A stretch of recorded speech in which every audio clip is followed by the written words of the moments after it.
I was pretty apprehensive at first to meet Matt, but once he came into the classroom, he was like any other kid. You really couldn't tell any kind of disability at all. He could run, he could jump, he can throw a football almost as well as I can. Matthew's very outgoing. He loves his bike. He plays basketball and football outside with his friends. He is very independent. He doesn't let anything slow him down. No matter how hard he tries, he keeps trying. I'm very proud of him. He's a great kid. The only thing he cannot do really well is tie his shoes and write. He used to put his arms together, his hands together like this with a pencil and write. But we have a lot of writing we do in 3rd grade, so I would monitor the class and I'd ask him, I say, man, I said, when you're writing, does that hurt any part of your body? And he told me, yeah, it says the middle of his chest, he has to do a lot of writing. The middle of his chest is what hurts the most. I've been friends with Mr. McNutt for quite some time, Haas, and I had been to a couple of his robotics things that he does here at Burton Middle School. And I figured, well, he's the go-to guy. If his students can do all these types of things, there's certainly something that we can do. So I called him up. He came over, he observed Matt a couple times when we put our heads together, we looked at things, and he said, well, let me get back to you. And the rest is pretty much history.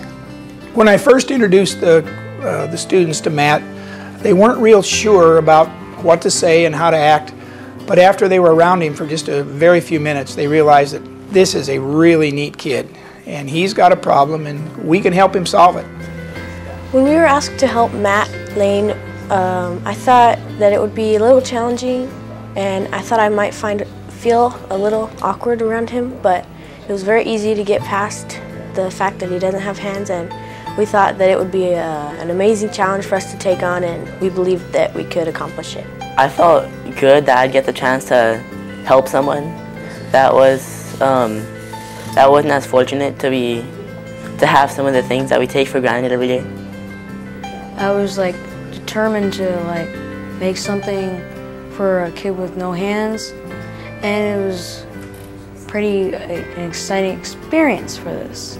The excitement that these kids came back and said, oh, we can do this, and we can make him work this, and it's going to work that. And we were just thinking we'd just make fingers and a hand from scratch. They had all kinds of gadgets that were going to have pencils moving and everything else. Build a robotic arm,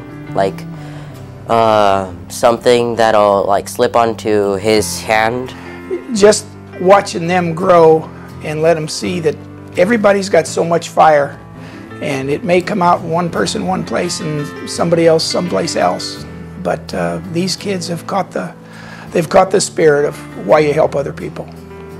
Well, for the hand, we had to think how would he hold his hand, the pencil with fingers. So we cut half of the plaster mold and we drilled a hole in it, and we would get a pencil and then just slip it into the hole. Some of the best brainstorming I'd seen in years with some of the kids, because they knew they had a real project that was really going to mean something. And the more they worked with Matt and the more they put on it, they were driven. We've got to get this done. We've got to make this work. And the process that they went through and the different versions and the different things and what they came up with so incredibly simple but yet so effective. It just kind of warms your heart about the way kids work if you just give them the opportunity. When Matt first tried the device, he felt happy and it was an enjoyable moment. And then after he tried it on, he started writing and he was laughing, and teachers were proud of us.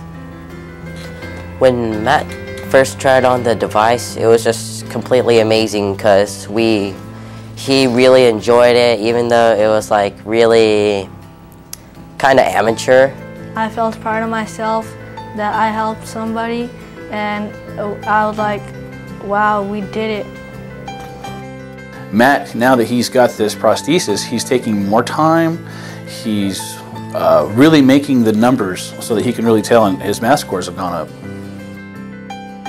I don't see any limits with what they're going to try. They're going to be working on a new hand with a servo motor and a little prosthetic device to see what they can do. And they've already got ideas and dreams of what they're going to be, and there's just no stopping them. It's just give them the idea and get out of their way. This experience has made me think more about people who have disabilities and people who just don't have things that we take for granted every day. The things that they learned in Odyssey of the Mind it's just overwhelming to see the skills that they have learned and the ability to overcome, there's no can't in any of them. The whole idea is give us the project, we'll solve it, we'll do it. And they don't throw up roadblocks in front of each other, they just help each other. The most incredible group of kids I think I've ever worked with in my life. The Odyssey of the Mind idea is something that you just have to experience to understand. It's awful hard to explain Odyssey of the Mind to someone who hasn't done it. But when you see the look on Matt's face and the kids' faces when they see how Matt reacted, then you understand what Odyssey of the Mind is all about. And until then, hey, it's like we're on the outside looking in, but boy is it special.